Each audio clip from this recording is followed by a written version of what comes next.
Hai, kita sambung berkenaan dengan topik apa itu Jabatan Hal Kesatuan Sekerja, siapa kami ya.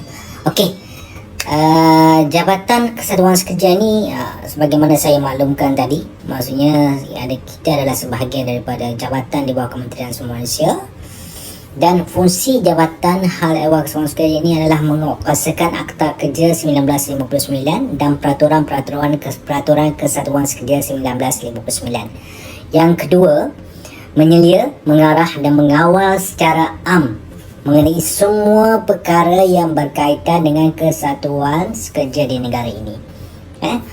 Dan yang ketiga, kita menimbangkan permohonan untuk pendaftaran kesatuan sekerja yang ditubuhkan oleh para pekerja dan majikan. Maksudnya pihak majikan juga boleh menubuhkan kesatuan selain daripada pekerja. Okey, seterusnya, yang keempat, memastikan kesatuan sekerja berdaftar bergerak mengikut Undang-Undang Kesatuan Sekerja dan Perlembagaan serta Peraturan Kesatuan Sekerja itu sendiri. Maksudnya dia pada kesatuan ada perlembagaan dia sendiri. Dia tidak boleh melepasi apa yang terkandung daripada dalam perlembagaan yang ditetapkan oleh mereka sendiri. Yang seterusnya adalah menasihati kita juga, pihak jabatan juga menasihati pegawai-pegawai dan ahli kesatuan sekerja mengenai aspek pentadbiran, kewangan dan perundangan kesatuan sekerja. Manakala kita juga yang terakhirnya menasihati YB Menteri Sumber Manusia mengenai undang-undang dan polisi yang berkaitan dengan kesatuan sekerja, khasnya dan perkara perburuhan amnya. Itulah sedikit sebanyak berkenaan dengan fungsi jabatan kami. So, saya akan maklumkan kat sini dalam kita ada 9 jabatan hal ehwal kesatuan sekerja negeri, iaitu kita ada di Pahang, kita ada di Johor, di Perak, di Sabah dan Sarawak. Manakala Terengganu dan Kelantan, kita berada di Terengganu. Macam sekarang ni saya mewakili Terengganu lah. Kita ada di Terengganu. Manakala Selangor dan wilayah persekutuan, kita ada di Selangor. Manakala dan Melaka dan Negeri Sembilan, kita ada, maksudnya Melaka Negeri Sembilan cover lah, Melaka cover Negeri Sembilan, kita ada di Bandar MITC Melaka.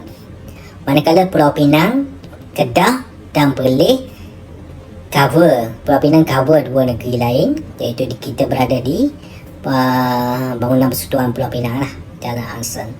Itu adalah lokasi jet negeri yang ada di negeri-negeri lah. Okey, kalau ikut dari segi hak berkesatuan ni, perkara 10.1 dalam bracket C Perlembagaan Persekutuan menyatakan bahawa semua warga negara adalah berhak menubuhkan kesatuan, tidak terkecuali.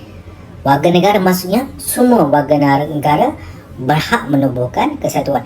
Ini adalah disokong oleh Seksyen 8 Akta Kerja 1955 yang menyatakan tiada kontrak perkhidmatan boleh menhadkan hak seorang pekerja untuk menganggotai kesatuan sekerja atau menyertai dalam aktiviti kesatuan sekerja atau menubuhkan kesatuan sekerja. Right.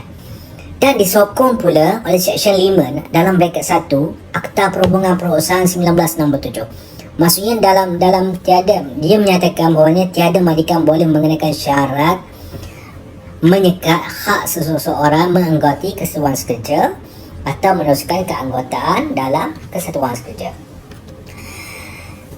So, 3 perkara yang saya sebut tadi berkenaan hak kesatuan menyatakan jelas bahawa kita diberi kebebasan, pekerja diberi kebebasan, warga negara diberi kebebasan untuk menganggotai, menubuhkan kesatuan. Okey, itu saja untuk perkongsian pada hari ini. Untuk secara pengetahuan yang lebih, saya akan maklumkan nanti dan sesi yang berikutnya. Banyak lagi benda yang perkara yang perlu kita tahu. Sekian, terima kasih. Wabillahi taufiq wa hidayah. Wassalamualaikum warahmatullahi wabarakatuh.